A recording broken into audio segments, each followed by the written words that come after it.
ಆಮೇಲೆ ಅವ್ರು ವಿದ್ಯಾವಂತರಾಗದೇ ಇರೋದಕ್ಕೆ ರಜೆ ಸಿಕ್ತು ಅಂತ ಹೇಳಿ ಪ್ರವಾಸಕ್ಕೆ ಹೋಗ್ತಾರೆ. ನಿಜವಾದ ವಿದ್ಯಾವಂತರು ವೋಟ್ ಮಾಡ್ತಾರೆ. ಅದೇ ಈಗ ಹಂಗ್ ನೋಡಿದ್ರೆ ನಾವು ಇಲ್ಲಿರೋರು ಅವಿದ್ಯಾವಂತರು, ಹಳ್ಳಿ ಕಡೆ ಜನನೇ ವಿದ್ಯಾವಂತರು, ಆ ರೀತಿ ನೋಡೋದಾದ್ರೆ ಸಿಟಿಲಿ ವೋಟಿಂಗ್ ಆಗುತ್ತೆ, ಸಿಟಿಲಿ ವೋಟಿಂಗ್ ಆಗಲ್ಲ ಅಂತಲ್ಲ. ಮತ್ತೆ ನಿಮ್ಗೆ ಗೊತ್ತಿರ್ಬೋದು, ಸಿಟಿಲಿ ಒಂದು ಓಟು ಹಳ್ಳಿಲಿ ಒಂದು ಓಟು ಇಟ್ಕೊಂಡಿರೋರು ಇವತ್ತು ತುಂಬಾ ಜನ ಇದ್ದಾರೆ. ಹೌದು, ಬೆಂಗಳೂರಲ್ಲಿ ನಾನೇ ಲಾಸ್ಟ್ ಟೈಮ್ ಕೆಲವರೆಲ್ಲ ಮಾತಾಡ್ಸಿದಾಗ ಹೇಳಿದ್ದಾರೆ. ಹಾಗಾಗಿ ಸಿಟಿಯಲ್ಲಿ ವೋಟಿಂಗ್ ಪರ್ಸೆಂಟೇಜ್ ಓಕೆ. ಅದೇನಾಗುತ್ತೆ ಅಂದ್ರೆ, ಈಗ ಎಷ್ಟು ಜನ ಹಳ್ಳಿಗಳಲ್ಲಿ ಓಟಿದ್ ಒಬ್ರು ಯಾರೋ ಪರಿಸಿದ್ರು ಹಾವೇರಿ ಅವ್ರು ಹೋದ್ಸರಿ ಅಸೆಂಬ್ಲಿ ಎಲೆಕ್ಷನ್ ಹಾವೇರಿಗೆ ಹೋಗ್ಬಿಟ್ರು ಅವರು. ಯಾಕೆ ಅಂದ್ರೆ ನಂದು ಓಟ್ ಇಲ್ಲಿದೆ, ಮತ್ತೆ ಇಲ್ಲಿದೆಯಲ್ಲ ಇಲ್ಲೂ ಇದೆ ಅಂತ. ಓಕೆ, ಸೊ ಇಂಥದ್ದು ಇರುತ್ತೆ. ಬಹುಶಃ ಈ ಸರಿ ಎಲೆಕ್ಷನ್ ಕಮಿಷನ್ ಅದನ್ನ ಸಫಿಷಿಯಂಟ್ ಮಾಡಿದೆ ಅಂತ ಕೇಳ್ಪಟ್ಟೆ. ಅವ್ರಿಗೆ ಲೆಟರ್ ಹೋಗಿದೆ, 2 ಓಟ್ ಇರೋರಿಗೆಲ್ಲ ಒಂದು ಕಡೆ ಮಾತ್ರ ಇಟ್ಕೊಳ್ಳಿ ಅಂತ. ಏನ್ ಮಾಡ್ತಾರೆ, ಹಳ್ಳಿ ಇಟ್ಕೊಂಡಿರ್ತಾರೆ, ಸಿಟಿಲಿ ಇಟ್ಕೊಂಡಿರ್ತಾರೆ, ಒಂದು ಇಲ್ಲಿ ಬಂದು ಇಲ್ಲಿ ಮತ್ತೆ ಮಾಡಿಸ್ಕೊಳ್ತಾರೆ, ಅಲ್ಲಿ ರದ್ದಾಗಿರಲ್ಲ ಅದು. ಆದ್ರೂ ಕೂಡ 2 ಕಡೆ ವೋಟಿಂಗ್ ಮಾಡಬಹುದು. ಮತ್ತೆ ಹಳ್ಳಿಲಿ ಇನ್ನೊಂದು ಏನ್ ಅಡ್ವಾಂಟೇಜ್ ಅಂದ್ರೆ, ತುಂಬಾ ಕ್ಯೂಗಳಿರಲ್ಲ. ಈಗ ಗ್ರಾಮಾಂತರ ಪ್ರದೇಶದಿಂದ ಒಂದು ತಂದ್ಕೊಂಡಿದೀನಿ, ಅಲ್ಲಿ ಏನ್ 5-6 ಜನ ಇದ್ರೆ ಹೆಚ್ಚು ಬೂತ್ ಅಲ್ಲಿ ಕ್ಯೂ ಅಲ್ಲಿ, ಅದಕ್ಕಿಂತ ಜಾಸ್ತಿ ಇರಲ್ಲ. ಇಲ್ಲ 100 ಅಲ್ಲಿ ಅಂದ್ರೆ ಪ್ರತಿಯೊಂದು ಹಳ್ಳಿಗೂ ಕೂಡ ಬೂತಿಂಗ್ ಇರುತ್ತೆ. ಹೌದು, ಅದು ಹಳ್ಳಿ ಒಂದು ಬೂತ್ ಇರುತ್ತೆ. ಇಲ್ಲಿ ನಿಮಗೆ ಒಂದು ವಿಧಾನಸಭಾ ಕ್ಷೇತ್ರದಲ್ಲಿ ಬೆಳವಣಿಗೆ ಎಷ್ಟು ಬೂತ್ಗಳು, ಅಲ್ಲಿ ಇರುವ ಎಲ್ಲ 1000 ಜನನು ಒಂದು ಕಾಲೇಜ್ಗೆ ಹೋಗ್ಬೇಕು, ಆ ಕಾಲೇಜಲ್ಲಿ ಇಷ್ಟುದ್ದ ಕ್ಯೂ ಇರುತ್ತೆ. ಇವರು ಕೆಲಸನೆಲ್ಲ ಬಿಟ್ಟು ನಾವು ಇಟ್ಕೊಳ್ಳೋದು ಹೇಗೆ, ಅದೇ ಒಂದು ಅವರಿಗೆ ತಲೆನೋವು. ಬಿಸಿಲು ಜಾಸ್ತಿ ಆದ್ರೆ ವೋಟ್ ಮಾಡಲ್ಲ, ಯಾರು ಕ್ಯೂ ನಿಲ್ತಾರೆ ಬಿಸಿಲಲ್ಲಿ, ಇಂಥ ಮಳೆ ಆದ್ರೆ ಮಳೆಯಲ್ಲಿ ಯಾರು ನಿಲ್ತಾರೆ. ಸೊ ಸಮಸ್ಯೆ ಸರ್. ಇನ್ನೊಂದು, ನಮ್ಮ ಜನಗಳಿಗಾಗಿರ್ಬೋದು ಅಥವಾ ಜನಸಾಮಾನ್ಯರಾಗಿರ್ಬೋದು, ನಮ್ಮ ರಾಜಕಾರಣಿಗಳಾಗಿರ್ಬೋದು, ಪ್ರಜಾಪ್ರಭುತ್ವದ ಮಹತ್ವ ಗೊತ್ತಿಲ್ವಾ ಅಂತ. ನಾನು ಹೇಳಿದ್ನಲ್ಲ, ಜನರಿಗೆ ಪ್ರಜಾಪ್ರಭುತ್ವ ಅಂದ್ರೆ ಏನಂತ ಗೊತ್ತಿಲ್ಲ. ನಾನು ಹೇಳ್ತಿರೋದು ಅವ್ರಿಗೆ ಜನಕ್ಕೆ ಬೇಜಾರಾಗ್ಬೋದು, ಇನ್ಯಾರು ಹೇಳ್ಬೋದು ಏನು ಇವರು ಜನರನ್ನೇ ದಡ್ರು ಅಂತ ಅನ್ಕೊಂಡ್ಬಿಟ್ಟಿದಾರ ಅಂತ. ಜನರು ದಡ್ರಲ್ಲ, ಜನರಿಗೆ ಯಾವ್ದು ಸರಿ ಯಾವ್ದು ತಪ್ಪು ಅದೆಲ್ಲ ಗೊತ್ತಿದೆ. ಆದ್ರೆ ಡೆಮೋಕ್ರಸಿ ಅಡ್ಜಸ್ಟ್ ಆಗಿದೆ ಅಂತ. ಈಗ ನಾವು ಒಂದು ಮನೆಗೆ ಹೋಗ್ತೀವಿ, ಆ ಹೊಸ ಬಾಡಿಗೆ ಮನೆ ಸ್ವಂತ ಮನೆ ಮಾಡ್ಕೊಂಡಾಗ ಮನೆಗೆ ಅಡ್ಜಸ್ಟ್ ಆಗದಂತ ಒಂದು ಟೈಮ್ ಬೇಕಾಗುತ್ತೆ. ಆ ಟೈಮಲ್ಲಿ ನಾವಿದೀವಿ, ನಾವಿನ್ನೂ ಎಕ್ಸ್ಪೆರಿಮೆಂಟ್ ಮಾಡ್ತಿದ್ದಾರೆ ಡೆಮೋಕ್ರಸಿನ. ಜನಕ್ಕೆ ಇನ್ನೂ ಅಡ್ಜಸ್ಟ್ ಆಗಿಲ್ಲ ಡೆಮೋಕ್ರಸಿ. ಈಗ ನಿಜವಾಗ್ಲೂ ಜನರಿಗೆ ಡೆಮೋಕ್ರಸಿ ಅರ್ಥ ಆಗಿದ್ದಿದ್ರೆ, ಇವಾಗ ರಾಹುಲ್ ಗಾಂಧಿ ಅನ್ನೋ ವ್ಯಕ್ತಿ ಇದ್ದಾರೆ, ಇವತ್ತು ಎಷ್ಟು ಜನ ನೆಹರು ಕುಟುಂಬ ಅನ್ನೋ ಕಾರಣಕ್ಕೆ ಅವ್ರನ್ನ ಫಾಲೋ ಮಾಡ್ತಿದ್ದಾರೆ. ಇದು ಯಾವ ಡೆಮೋಕ್ರಸಿ ಅಂಡರಲ್ಲಿ ಬರುತ್ತೆ? ಈಗ ನರೇಂದ್ರ ಮೋದಿ ಇದ್ದಾರೆ, ನರೇಂದ್ರ ಮೋದಿನ ಒಬ್ಬ ಬಹಳ ಸರ್ವಶ್ರೇಷ್ಠ ನಾಯಕ ಅಂತ ಸುಮಾರು ಜನ ಅಕ್ಸೆಪ್ಟ್ ಮಾಡಿದ್ದಾರೆ. ಇದು ಯಾವ ಡೆಮೋಕ್ರಸಿ ಅಂಡರಲ್ಲಿ ಬರುತ್ತೆ? ಇದು ಡೆಮೋಕ್ರಸಿ ಅಲ್ಲ. ಇದು ಅದೇ ಹೇಳ್ತಾರೆ, ಜನ ಡೆಮೋಕ್ರಸಿಯಲ್ಲಿ ಇಲ್ಲ ಅಂದ್ರೆ ಭಾವನಾತ್ಮಕವಾಗಿ ಅದು ಸರಿ ತಪ್ಪು ಗೊತ್ತಿದೆ. ಈಗ ಮೋದಿ ಸರಿ ಮಾಡ್ತಿದಾರೋ ತಪ್ಪು ಮಾಡ್ತಿದಾರೋ, ರಾಹುಲ್ ಗಾಂಧಿನೋ ಸಿದ್ದರಾಮಯ್ಯನೋ ಸರಿ ಮಾಡ್ತಿದಾರೋ ತಪ್ಪು ಮಾಡ್ತಿದಾರೋ, ಈ ಸ್ಪಷ್ಟತೆ ಜನರಿಗಿದೆ. ಅಂದ್ರೆ ಜನರ ಬುದ್ಧಿವಂತಿಕೆಯನ್ನು ನಾನು ಪ್ರಶ್ನೆ ಮಾಡ್ತಿಲ್ಲ. ಆದ್ರೆ ಡೆಮೋಕ್ರಸಿ ಅನ್ನೋದೇನಿದೆ, ಆ ಹೊಸ ಮನೆ, ನಮಗೆ ಭಾರತಕ್ಕೆ ಡೆಮೋಕ್ರಸಿ ಅನ್ನೋದು ಹೊಸ ಮನೆ. ಆ ಮನೆ ಜನ ಇನ್ನೂ ಅಡ್ಜಸ್ಟ್ ಆಗಿಲ್ಲ. ಇದು ವಾಸ್ತವ, ಮತ್ತೆ ಒಪ್ಕೊಬೇಕು ನಾವು.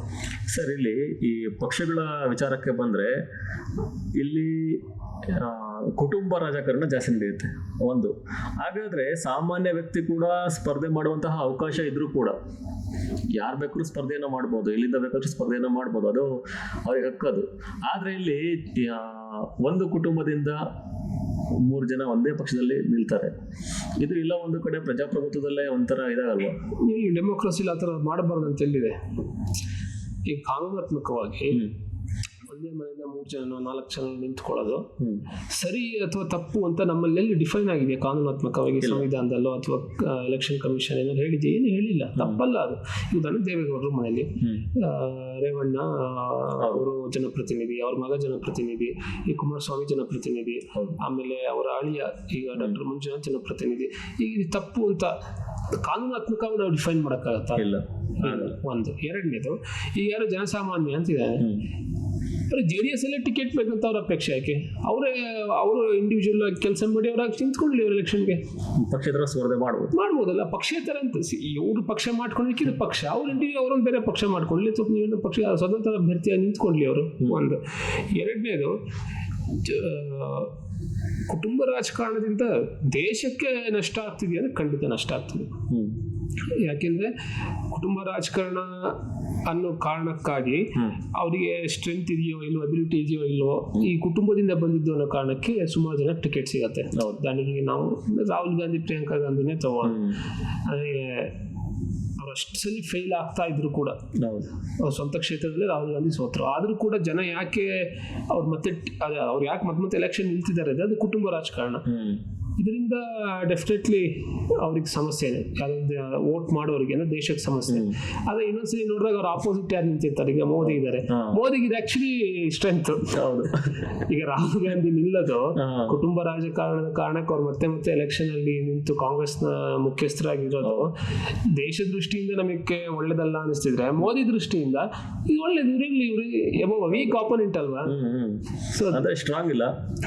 ಹೌದು, ಈಗ ಎಷ್ಟೊಂದು ಸಮಸ್ಯೆಗಳಿಗೆ, ಉದಾಹರಣೆ ಖಲಿಸ್ತಾನ್ ಸಮಸ್ಯೆ ಇದೆ ನಮ್ಮ ದೇಶಕ್ಕೆ, ಟೆರರಿಸ್ಟ್ಗಳು, ಐಸಿಸ್ ಜಿಹಾದಿ ಸಮಸ್ಯೆ ಇದೆ, ಈ ಕಡೆ ಕಮ್ಯುನಿಸ್ಟ್ ಉಗ್ರವಾದ ಇದೆ, ನಕ್ಸಲ್ ಇತ್ಯಾದಿ. ಇಷ್ಟೆಲ್ಲ ಗಲಾಟೆ ಆಂತರಿಕವಾದ ಸಮಸ್ಯೆ ಇರಬೇಕಾದ್ರೆ ಒಂದು ಸ್ಟ್ರಾಂಗ್ ಆಪೋಸಿಷನ್ ಇದ್ಬಿಟ್ಟಿದ್ರೆ ಇನ್ನೆಷ್ಟು ಕಷ್ಟ ಆಗ್ತಿತ್ತು ಮೋದಿಗೆ. ಸೊ ಈಗ ಅವರಿಗೆ ಆಪೋಸಿಷನ್ ತುಂಬಾ ವೀಕ್ ಇರೋದ್ರಿಂದ ಉಳಿದೆಲ್ಲ ಮಾಡ್ತಾರೆ, ಸುಮ್ಮನೆ ಇತ್ತು ಅನ್ನೋ ಲೈಟರ್ ನೋಟ್. ಆದ್ರೆ ಡೆಮಾಕ್ರಸಿಯಲ್ಲಿ ಕುಟುಂಬ ರಾಜಕಾರಣ ಅನ್ನೋದು ಕಾನೂನಾತ್ಮಕವಾಗಿ ತಪ್ಪಲ್ಲ, ಅದು ನೈತಿಕವಾಗಿ ಸ್ವಲ್ಪ ತಪ್ಪಾಗುತ್ತೆ. ಸರ್, ಇಲ್ಲಿ ಪ್ರಮುಖವಾಗಿ 18 ವರ್ಷದ ಮೇಲ್ಪಟ್ಟವರು ಪ್ರತಿಯೊಬ್ಬರು ಕೂಡ ಮತದಾರರ ಪಟ್ಟಿಗೆ ಸೇರ್ಪಡೆ ಆಗಬೇಕು. ಅಲ್ಲಿನ ಅಂಗನವಾಡಿ ಕಾರ್ಯಕರ್ತರಾಗಿರ್ಬೋದು ಅಥವಾ ಸ್ಥಳೀಯ ಮುಖಂಡರಾಗಿರ್ಬೋದು, ಯಾರೇ ಕೂಡ ಅಲ್ಲಿ ಯಾರು 18 ವರ್ಷ ತುಂಬಿರುತ್ತೆ ಅವರ ಆಧಾರ್ ಕಾರ್ಡನ್ನು ಇಸ್ಕೊಂಡ್ಬಿಟ್ಟು ಮತದಾರರ ಪಟ್ಟಿಗೆ ಸೇರಿಸೋದು ಆಗಿರ್ಬೋದು, ಇಂತಹ ಕೆಲಸಗಳನ್ನ ಮಾಡಬೇಕಾಗುತ್ತೆ. ಆದರೆ ಇದೆಲ್ಲ ಒಂದು ಕಡೆ ಆಗ್ತಿಲ್ವಾ ಅಂತ. ಆಕ್ಚುಲಿ ಮ್ಯಾನ್ಯುವಲ್ ಸಿಸ್ಟಮೇ ಇರಬಾರ್ದು. ಈಗ ನಾವು ಇಷ್ಟು ಡಿಜಿಟಲ್ ಅಂತೆಲ್ಲ ಹೇಳ್ತೀವಿ, ನಾವು ತಿಂಗಳು ನಮಗೆ ಫೋನ್ ಬಿಲ್ ಬರುತ್ತೆ ಮೊಬೈಲ್ಗೆ, ಹೌದು ನಿಮ್ಗೆ ಫೋನ್ ಬಿಲ್ ಬಂದು ಕಟ್ಟಿ ಅಂತ, ಅದನ್ನ ಮ್ಯಾನ್ಯುವಲ್ ಆಗಿ ಕಳಿಸ್ತಾರೆ, ಅದೆಲ್ಲ ಆಟೋಮೇಟೆಡ್. ಅದೇ ತರ ನಾವು ಈಗ ಹುಟ್ಟಿದ ತಕ್ಷಣ ಈಗಂತೂ ನಮ್ಮಲ್ಲಿ ಸುಮಾರು 98-99% ಇರೋದು ಆಧಾರ್ ಕಾರ್ಡ್ ಆಗಿದೆ. ಎಲ್ಲ ಹುಟ್ಟಿದ ಮಗುಗೂ ಆಧಾರ್ ಕಾರ್ಡ್ ಆಗುತ್ತೆ. 18 ವರ್ಷ ಆದ ತಕ್ಷಣ ಅದು ಏನ್ ಮಾಡ್ಬೇಕಂದ್ರೆ ಇವರ್ ವೋಟಿಂಗ್ ರೈಟ್ಸ್ ಎನೇಬಲ್ಡ್ 18 ಇಯರ್ಸ್ ಆದ ತಕ್ಷಣ ಆಯಾ ಏಜ್ಗೆ ಎನೇಬಲ್ ಆಗ್ತಾ ಹೋಗಿ. ಈಗೆಲ್ಲ ಪ್ರತಿಯೊಂದು ಕೂಡ ಡಿಜಿಟಲ್ ಆಗ್ತಾ ಇದೆ, ಆದ್ರೆ ಇದು ಮಾತ್ರ ಆಗ್ತಾ ಇಲ್ಲ. ಮಾಡ್ಬೇಕು ಅಂದ್ರೆ ಬಹುಶಃ ಯಾರೋ ಮೊನ್ನೆ ಹೇಳ್ತಾ ಇದ್ರೆ ಈ ಸಲ after this 2024 election even election ಐಡಿಗಳು ಕೂಡ ಆಟೋಮೇಟೆಡ್ ಜನರೇಟ್ ಆಗುತ್ತೆ ಅಂತ ಹೇಳ್ತಾರೆ, ಗೊತ್ತಿಲ್ಲ. ಬಟ್ ಆ ಥರ ಆಗಬೇಕು, ಹೋಗಿ ಮಾಡಿಸೋ ಥರ ಇರಬಾರ್ದು. ಸರ್, ಇಲ್ಲೇನಾದ್ರೂ ಮತದಾನ ನೀವೇನಾದ್ರೂ ಒಂದು ಸಲ ಮಾಡದೆ ಹೋದ್ರೆ ಇಂಥ ಕ್ರಮವನ್ನು ಕೈಗೊಳ್ತೀವಿ ಅಂತ ಏನೋ ರೂಲ್ಸ್ ಮಾಡ್ಬೋದು? ಖಂಡಿತ ಮಾಡ್ಬೋದು. ಅದರಿಂದ ಏನಾದರೂ ಹೆಲ್ಪ್ ಆಗುತ್ತೆ? ತುಂಬಾ ಹೆಲ್ಪ್ ಆಗುತ್ತೆ, ತುಂಬಾ ಜನ ಮಾಡ್ತಾರೆ. ಹೌದು, ಏನಾದ್ರೂ ಈಗ ರೇಷನ್ BPL ಕಾರ್ಡ್ ಇರೋರಿಗೆ ರೇಷನ್ ಕೊಡ್ತಾ ಇರ್ತಾರೆ, ಅಥವಾ ನಿಮ್ಮ ರೇಷನ್ ಕೊಡೋದು BPL ಕಾರ್ಡ್ ರದ್ದಾಗುತ್ತೆ ನೀವು ಮತದಾನ ಮಾಡದೆ ಹೋದ್ರೆ, ಪ್ರತಿಯೊಬ್ಬರು ಕೂಡ ಮತದಾನ ಮಾಡಬೇಕು ಅನ್ನೋ ಒಂದು ಮಾಡೋದಕ್ಕೆ ಇಲ್ಲಿವರೆಗೂ ಯಾಕಂದ್ರೆ ಜಾರಿಗೆ ತಂದಿಲ್ಲ ಅಂತ ಭಯ ಅಷ್ಟೇ. ಈಗ ಡೆಮಾಕ್ರಸಿ ಅಂದ್ರೆ ಏನಂದ್ರೆ ನಾವ್ ಯಾವ ಕಾನೂನು ಬೇಕಾದ್ರೂ ಮಾಡ್ಬೋದು. ಈ ಉದಾಹರಣೆಗೆ ಪಾಕಿಸ್ತಾನದಲ್ಲಿ ಡೆಮಾಕ್ರಸಿ ಇದೆಯಲ್ವಾ, ಅದರ ಇಸ್ಲಾಮಿಕ್ ಸ್ಟೇಟ್ ಅಂತ ಡಿಕ್ಲೇರ್ ಮಾಡಿದ್ದಾರೆ. ಅಲ್ಲಿ ಕುರಾನ್ ಬಗ್ಗೆನೋ ಇನ್ನೇನೋ ಒಂದು ಮಾತು ಹೇಳಿದ್ರು ಅಥವಾ ಇಸ್ಲಾಂ ಬಗ್ಗೆನೋ ವಿರುದ್ಧ ಮಾತಾಡಿದ್ರು ಕೂಡ ಒಂದು ಸಾಯಿಸಬಹುದು. ಅದು ಡೆಮಾಕ್ರಸಿ ಅಲ್ವಾ, ಅದೊಂದು ಡೆಮಾಕ್ರಸಿನೇ. ನಮ್ಮ ದೇಶನೂ ಡೆಮಾಕ್ರಸಿನೇ. ಡೆಮಾಕ್ರಸಿಲಿ ಯಾವುದೇ ಕಾನೂನು ಮಾಡ್ಬೋದು, ಅದು ಮೆಜಾರಿಟಿ ಇದ್ರೆ, 2/3 ಮೆಜಾರಿಟಿ ಇದ್ರೆ ಒಂದು ಸಂವಿಧಾನ ಕೂಡ ತಿದ್ದುಪಡಿ ಆಗುತ್ತೆ. ಆದ್ರೆ ಯಾಕೆ ಮಾಡಿಲ್ಲ ಅಂದ್ರೆ ಅದು ಕೂಡ ಈಗ ನಾವೇನಾದ್ರು ಕಂಪಲ್ಸರಿ ವೋಟಿಂಗ್ ಮಾಡ್ಬಿಟ್ರೆ, ನಮಗೆ ನೆಗೆಟಿವ್ ವೋಟಿಂಗ್ ಆಗ್ಬಿಟ್ರೆ ಯಾವುದೇ ಪಾರ್ಟಿಗಾದ್ರೂ ನಾವು ಏನ್ ಭಯ ಆದ್ರೆ ನಾವೇನೇ ಕಾನೂನು ಮಾಡ್ಬೇಕಾದ್ರೂ ಅದಕ್ಕೆ ಜನಾಭಿಪ್ರಾಯ ಪಾಸಿಟಿವ್ ಇರಬೇಕು. ಜನಾಭಿಪ್ರಾಯ ವಿರೋಧದಲ್ಲಿದ್ರೆ ಆ ಕಾನೂನು ಮಾಡಲ್ಲ. ಅಂದ್ರೆ ಯಾರಿಗೂ ಸೋಲ್ತೀವೇನೋ ಭಯ ಶುರು ಆಗುತ್ತೆ. ಫೈನಲಿ ಎಲೆಕ್ಷನ್ ಅಂದ್ರೆ ಅದೇ ಅಲ್ವಾ, ಕೆಲವು ರೀತಿ ಏನೇನ್ ಮಾಡ್ಬೇಕು ಅದನ್ನ ಮಾಡ್ತಾರೆ ಅಷ್ಟೇ. ಇದು ಕೆಲವೊಂದು ಈ ಚುನಾವಣೆ ಅಂತ ಬಂದಾಗ ಪ್ರತಿಯೊಬ್ರು ಕೂಡ ಈ ಎಣ್ಣೆ ಆಗಿರ್ಬೋದು, ಮದ್ಯ ಆಗಿರ್ಬೋದು ಹಂಚಿ ಎಲ್ಲ ಹೇಳ್ತಾರೆ. ಆದ್ರೆ ಇದು ಹಂಚೋದ್ರಿಂದ ಎಲ್ಲೋ ಒಂದು ಕಡೆ ವೋಟಿಂಗು ಕಮ್ಮಿ ಆಗುತ್ತೆ ಅಂತ ಕೇಳ್ಪಡ್ತಾ ಇದೀವಿ. ಕುಡ್ಬಿಟ್ಟು ಮನೇಲಿ ಆರಾಮ ಮನ್ಕೋಬಹುದು ಇರ್ಬೋದು, ಬಟ್ ಮಾಡ್ತಾರೆ ಅನ್ಸುತ್ತೆ. ಕುಡಿಸ್ತವ್ರು ಎಪ್ಸ್ ಮಾಡಿಸ್ತಾರೆ. ಅದು ಖಂಡಿತ. ಯಾಕಂತ ಹೇಳಿದ್ರೆ ಈಗಿನ ನಮ್ಮ ಪ್ರಜಾಪ್ರಭುತ್ವದಲ್ಲಿ ಮತದಾನ ಪ್ರತಿಯೊಬ್ಬರ ಕೂಡ ಹಕ್ಕು, ಕರ್ತವ್ಯ ಆಗಿದೆ. ಆದ್ರೆ ಎಲ್ಲ ಕಡೆ ನಮ್ ಜನ ಹಿಂದೇಟಾಗ್ತಾರೆ. ಈಗ ನಾವು ಒಂದು ಯಾರಿಗೋ ಒಬ್ರಿಗೆ ಓಟ್ ಹಾಕ್ಬೇಕು ಅಂದ್ರೆ ಅದು ಯಾರಿಗೇ ಆಗ್ಲಿ, ಅವ್ರು ಇಷ್ಟಪಟ್ಟವರು ಅವರು ಯಾರಿಗೆ ಯಾರು ಬೇಕಾದ್ರೂ ಆಯ್ಕೆ ಮಾಡ್ಕೊಳಿಸ್ಬೋದು, ಅವ್ರ ಹಕ್ಕದು. ಆದ್ರೆ ಇಲ್ಲಿ ನಷ್ಟ ಆಗ್ತಿರೋದು ಎಲ್ಲೋ ಒಂದು ಕಡೆ ದೇಶದ ಅಭಿವೃದ್ಧಿಯಲ್ಲಿ, ರಾಜ್ಯದ ಅಭಿವೃದ್ಧಿಯಲ್ಲಿ ಈ ತರ ಆಗ್ತಿದೆ ಅಂತ. ವೋಟಿಂಗ್ ಮಾಡದೇ ಇರೋದ್ರಿಂದ, ವೋಟಿಂಗ್ ಮಾಡದಿರೋದ್ರಿಂದ ಈಗ ಯೂತ್ಸ್ ಅಂದ್ರೆ ಇಲ್ಲಿ ನಷ್ಟ ಲಾಭ ಅಂತ ಏನಿಲ್ಲ. ಈಗ ಒಂದು ವಿಡಿಯೋ ನೀವು ನೋಡಿದ್ರೆ ಬಹಳ ಫೇಮಸ್ ವಿಡಿಯೋ, ಒಂದು ಏರೋಪ್ಲೇನ್ ಹೋಗ್ತಾ ಇರುತ್ತೆ. ಆ ಏರೋಪ್ಲೇನ್ ಒಳಗಡೆ ಒಬ್ಬ ಎಲೆಕ್ಷನ್ ನಡೆಯುತ್ತೆ. ಅದ್ರಲ್ಲಿ 2 ಪೈಲಟ್. ಸೊ ಅವ್ರಿಬ್ರಿಗೆ ಯಾರು ಪೈಲಟ್ ಆಗ್ಬೇಕು ಅಂತ ಎಲೆಕ್ಷನ್. ಸೊ ಒಬ್ಬ ಹೇಳ್ತಾನೆ, ನೋಡಿ ನಾನು ನಿಮ್ಮೆಲ್ಲರ ಹತ್ರನು 2,000 ಇಸ್ಕೊಂತೀನಿ, ನಿಮ್ಮ ಸುರಕ್ಷಿತವಾಗಿ ನಾನು ಆ ಜಾಗಕ್ಕೆ ಕರ್ಕೊಂಡು ಹೋಗ್ಬಿಡ್ತೀನಿ ಅಂತ ಹೇಳ್ತಾರೆ. ಸಿಂಗ್ ನನಗೆ ವೋಟ್ ಮಾಡಿ ಅಂತ. ಇನ್ನೊಬ್ಬ ಹೇಳ್ತಾನೆ, ನೋಡಿ ನಾನೇ ನಿಮ್ಗೆ ಎಲ್ರಿಗೂ 500 ರೂಪಾಯಿ ಕೊಡ್ತೀನಿ, ನಿಮಗೆ ಯಾರಿಗೆ ಇಷ್ಟ ಇದೆಯೋ ಅವ್ರನ್ನ ನಾನು ಕಾಕ್ಪಿಟಲ್ಲಿ ಕೂರಿಸ್ತೀನಿ ನನ್ನ ಜಾಗದಲ್ಲಿ, ಸಿಂಗ್ ನನಗೆ ವೋಟ್ ಮಾಡಿ, ಮತ್ತೆ ನಿಮ್ಗೆ ಎಲ್ರಿಗೂ ನಾನು ಲಕ್ಸುರಿ ಎಲ್ಲರೂ ಫಸ್ಟ್ ಕ್ಲಾಸಲ್ಲಿ ಕೂರಿಸ್ತೀನಿ, ಈ ಥರ ಎಲ್ಲ ಹೇಳ್ತಾನೆ. ಸೊ ಎಲ್ಲರೂ ಇವನಿಗೆ ವೋಟ್ ಮಾಡ್ತಾರೆ. ಯಾರು 2,000 ಇಸ್ಕೊಂಡು ಸೇಫ್ ಆಗಿ ಕರ್ಕೊಂಡು ಹೋಗ್ತೀನಿ ಅಂತಾರೆ, ಅವನಿಗೆ ವೋಟ್ ಮಾಡಲ್ಲ. ಯಾರು ನಾನು ನಿಮಗೆ ಟಿಕೆಟೇ ತಗೊಳ್ಳಲ್ಲ, ನಿಮ್ಗೆಲ್ಲರೂ ಬಿಸ್ನೆಸ್ ಕ್ಲಾಸಲ್ಲಿ ಕೂರಿಸ್ತೀನಿ, ನಿಮ್ಗೆ ಯಾರಿಗಾರು ಇಂಟ್ರೆಸ್ಟ್ ಇದೆ ನೀವೇ ಬಂದಲ್ಲಿ ಕೂತ್ಕೊಂಡ್ಬಿಡ್ಬೋದು ಅಂತೆಲ್ಲ ಹೇಳಿದಾಗ ಅವ್ನು ಯಾರು ಹೇಳಿರ್ತಾನೆ ಅವ್ನು ಗೆಲ್ತಾರೆ, ಅವನು ಎಲೆಕ್ಷನ್ ಗೆಲ್ತಾನೆ. ಸೊ ಜರ್ನಿ ಹೇಗಿರುತ್ತೆ, ಸೇಫ್ ಆಗಿ ಹೋಗ್ತಾರ ಇಲ್ಲ ಅಲ್ವಾ? ಅಷ್ಟೇ. ಇವಾಗ ಮೆಜಾರಿಟಿ ಜನ, ಉದಾಹರಣೆ ನಮ್ಗೆ ಸುಮ್ಮನೆ ಉದಾಹರಣೆಗೆ ರೋಡ್ ಆಗಬೇಕು ಅಂತ 100ರಲ್ಲಿ 70 ಜನ ಕನ್ಸಿದೆ ಅಂತ ಇಟ್ಕೊಂಡು 30 ಜನಕ್ಕೆ ಈ ರೋಡ್ ಬೇಡ ಅಂತಿದೆ. ಅದು ಚುನಾವಣೆ ದಿನ ಈ 70 ಜನದಲ್ಲಿ 20 ಜನ ಮಾತ್ರ ವೋಟ್ ಮಾಡ್ತಾರೆ, ಈ 30 ಜನನು ವೋಟ್ ಮಾಡ್ತಾರೆ.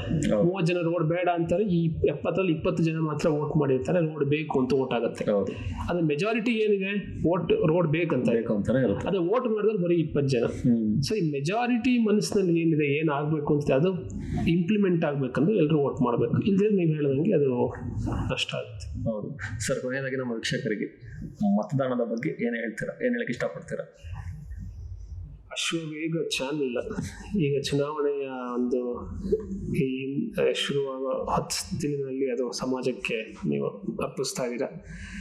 ಈ ಚಾನೆಲ್ ಒಂದು ಈ ಡೆಮೋಕ್ರಸಿಯ ಏನು ವ್ಯವಸ್ಥೆ ಇದೆ, ಪ್ರಜಾತಂತ್ರ ವ್ಯವಸ್ಥೆ, ಅದನ್ನು ಗಟ್ಟಿ ಮಾಡುವ ನಿಟ್ಟಿನಲ್ಲಿ ನೀವು ಯಶಸ್ವಿಯಾಗಿ ಕೆಲಸ ಆಗಲಿ. ಮತ್ತು ಈ ರೀತಿಯ ಜಾಗೃತಿ ಕೆಲಸಗಳು, ಮತ್ತು ಈ ಮತ ನೀಡೋದು ಅಂತಿದ್ದ ಮತದಾನ ಅಂತ ಹೇಳಲ್ಲ, ಅದು ನಮ್ಮ ಮತ ಚಲಾವಣೆ. ಅದು ದಾನ ಅಂದರೆ ಅದೊಂಥರ ನಮಗೆ ಅಹಂಕಾರ ಬರುತ್ತೆ. ಈಗ ತುಂಬ ಜನಕ್ಕೆ ಒಂದು ಅಹಂಕಾರ ಇದೆ, ನಾನೇ ವೋಟ್ ಮಾಡಿದ್ದವನಿಗೆ. ನೀನು ವೋಟ್ ಮಾಡಿರೋದು ಅವ್ರಿಗೇನು ಉಪಕಾರ ಮಾಡಿಲ್ಲ, ನೀನು ನಿಂತ್ಕೋ ಎಲೆಕ್ಷನ್ಗೆ. ನೀನು ಅವ್ನು ಯಾರೋ ಗೆದ್ದವ್ರಿಗೆ ಕೈ ಮಾಡಿ ತೋರಿಸ್ತಿದ್ಯಲ್ವಾ, ನನ್ನ ವೋಟಿಂದ ಗೆದ್ದರು ಅಂತ, ಅದು ನೀನು ಫೇವರ್ ಮಾಡಿದ್ದೀನಿ ಅಂತ ಅನ್ಕೊಡೋದು. ಅರೆ ನೀನು ನಿಂತ್ಕೋ ಎಲೆಕ್ಷನ್ಗೆ, ನೀನು ನಡೆಸೋ. ಸೊ ಆ ಒಂದು ಅಹಂಕಾರ ಇಲ್ಲದೆ ಕರ್ತವ್ಯ ಅನ್ನೋ ದೃಷ್ಟಿಯಿಂದ, ಜವಾಬ್ದಾರಿ ಅನ್ನೋ ದೃಷ್ಟಿಯಿಂದ ಪ್ರತಿಯೊಬ್ಬರು ಮತವನ್ನು ಚಲಾಯಿಸಬೇಕು.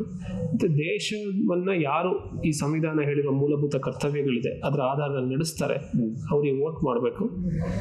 ಆಮೇಲೆ ನೋಟವನ್ನು ಯಾರಾದರೂ ಒತ್ತಾ ಇದ್ರೆ, ಅಂದ್ಕೊಂಡಿದ್ರೆ ಒತ್ತಬೇಕು ಅಂತ, ಅದ್ರ ಅರ್ಥ ಅವರು ಪಾರ್ಟಿಸಿಪೇಟ್ ಮಾಡಿಲ್ಲ ಅಂತ. ಓಕೆ, ಈಗ ನೋಟ ಅಂದ್ರೆ ಈ ಲಿಸ್ಟಲ್ಲಿ ಇರೋರು ನನಗೆ ಯಾರು ಇಷ್ಟ ಆಗಿಲ್ಲ ಅಂತ, ನೀನೇ ಆಗ ಕೊನೆಯವನು. ಈ 9ರಲ್ಲಿ 9 ನಿಮ್ಗೆ ಇಷ್ಟ ಆಗಿದೆ, 10ನೇವನು ಆಗ್ಬೋದಿತ್ತು, ನೀನು ಆಗಲಿಲ್ಲ, ನೀನು ನೋಟ ಓದ್ತಾ ಇದೆಯಾ, ಅದು ಒಳ್ಳೇದಲ್ಲ. So you choose the best available best ಅಂದ್ರೆ ಇರೋ 10 ಜನದಲ್ಲಿ ಯಾರು ಒಬ್ರು ಸೆಲೆಕ್ಟ್ ಮಾಡಿ ಅವೈಲೇಬಲ್ ಬೆಸ್ಟ್. ನೋಟಗಿಂತ ಅದು ಮಾಡೋದು ಒಳ್ಳೇದು ಅಂತ ಆ ಥರ ಹೇಳ್ತೀರಾ. ಥ್ಯಾಂಕ್ ಯು ಸರ್, ಇಷ್ಟೊತ್ತು ನನ್ನ ಜೊತೆ ಕಾರ್ಯಕ್ರಮದಲ್ಲಿ ಭಾಗಿಯಾಗಿದ್ದಕ್ಕೆ. ನಮಸ್ಕಾರ. ಇದಾಗಿತ್ತು ಈ ಕ್ಷಣದ ಅಪ್ಡೇಟ್ಸ್. ನೋಡ್ತಾ ಇರಿ ಅಶೋಕ ನ್ಯೂಸ್.